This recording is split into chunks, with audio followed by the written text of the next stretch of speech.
کیا آپ جانتے ہیں کہ 1000 سال پہلے ایک مسلمان سائنسدان علم اور عقل کی نئی دنیا کھول رہا تھا؟ ان کا نام تھا الفارابی۔ الفارابی کو دوسرا استاد کہا جاتا تھا کیونکہ لوگ انہیں ارسطو کے بعد سب سے بڑا فلسفی مانتے تھے۔ انہوں نے ایک مشہور کتاب لکھی جس میں انہوں نے ایک بہترین اور کامیاب معاشرے کا تصور پیش کیا۔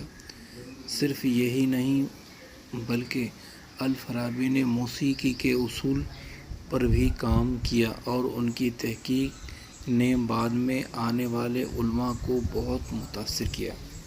وہ ریاضی، منطق، فلسفہ اور سائنس کے بھی ماہر تھے۔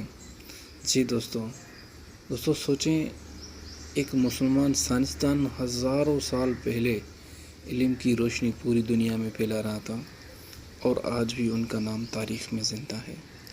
دوستوں مزید ایسی ویڈیوز دیکھنے کے لیے چینل کو لائک اور سبسکرائب ضرور کیجیے گا۔ السلام علیکم۔